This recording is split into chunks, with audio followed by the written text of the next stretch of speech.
আজ লালগোলার তারানগরে ভাঙন কবলিত এলাকায় মানবিকভাবে এগিয়ে এলো বাংলার উত্তরণ স্বেচ্ছাসেবী সংস্থা।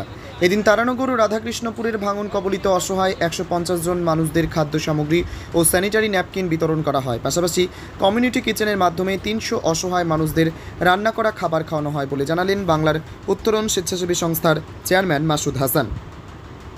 বাংলার উত্তরণ স্বেচ্ছাসেবী সংস্থার মানবিক ও সামাজিকভাবে প্রতি মুহূর্তে মানুষের পাশে থাকে, কখনো প্রাকৃতিক বিপর্যয়ে, আবার কখনো মুমূর্ষু রোগীদের রক্তের প্রয়োজনে, আবার কখনো আইনি সচেতনতায় এগিয়ে আসে। আজকের এই মহৎ উদ্যোগের প্রশংসা করেছেন এলাকাবাসী।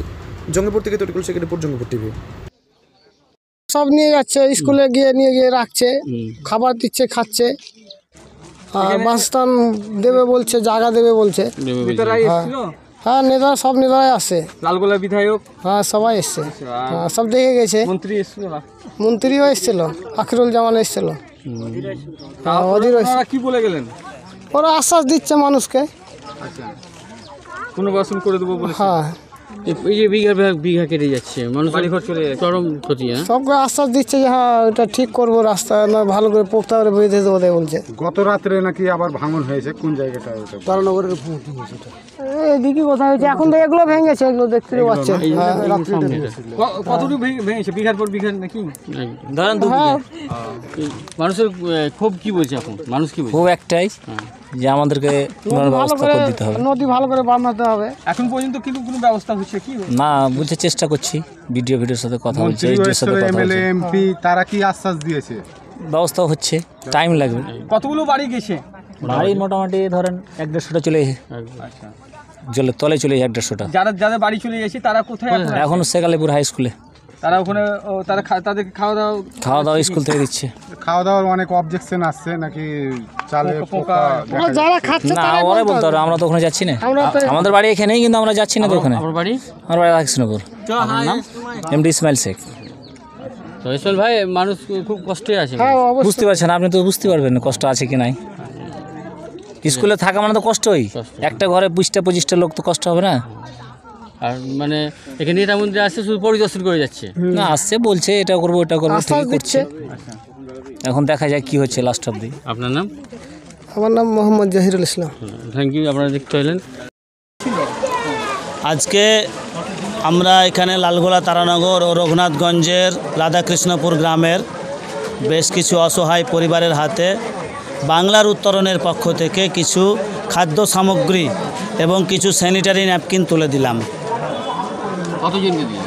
আমরা 150টা পরিবারকে খাদ্য সামগ্রী ও স্যানিটারি ন্যাপকিন দিলাম।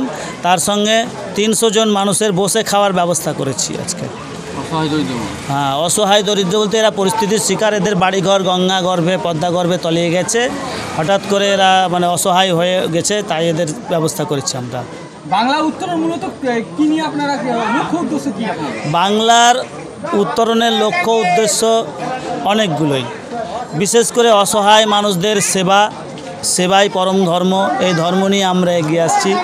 দ্বিতীয়ত হচ্ছে আইনি পরিষেবা দেওয়া। যে সমস্ত মানুষ বিনা বিচারে দীর্ঘদিন ধরে জেলে আটকে থাকে, তাদের জন্য বিনামূল্যে আইনি ব্যবস্থা, পরিষেবা। রক্তের যোগান, মানে স্বাস্থ্য ব্যবস্থা নিয়ে, যেমন আজকে স্যানিটারি ন্যাপকিন আমরা বিতরণ করছি এখানে হাইজিন মেনটেন করার জন্য। এখানকার মানুষের মানে এই মুহূর্তে লিকুইড মানি, ক্যাশ টাকা এদের হাতে নেই, সেটাতে এরা প্রয়োজনীয় সামগ্রী কিনতে পারছে না, তাই তাদের জন্য স্যানিটারি ন্যাপকিন সহ বেশ কিছু জিনিসের ব্যবস্থা আমরা করেছি। টুথপেস্ট, তারপরে আরও অনেক কিছু রয়েছে।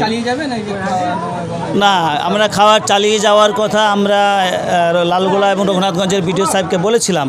বলছে যেহেতু আমরা সরকারিভাবে ব্যবস্থায় এবছর করেছি, তাই আপনাদেরকে করতে হবে না, আপনারা একদিন করুন, আমরা অনুমতি দিচ্ছি। সেভাবে আমরা করেছি। দেখুন, ত্যাগেই আনন্দ, পৃথিবীতে ত্যাগেই আনন্দ, আর গ্রহণেই কিন্তু অশান্তি। আমরা যত মানুষের পাশে দাঁড়াতে পারবো তত নিজেকে ভালো লাগবে, গর্বিত মনে হবে, এবং তার সঙ্গে সঙ্গে আমরা পরমেশ্বরের কাছে নাজাত পাবো, ক্ষমা পাবো, এই আশাতেই আমরা দান করছি। আমার নাম মোহাম্মদ মাসুদ হাসান, আমি চেয়ারম্যান বাংলার উত্তরণ। কতজন আপনার সদস্য আছেন?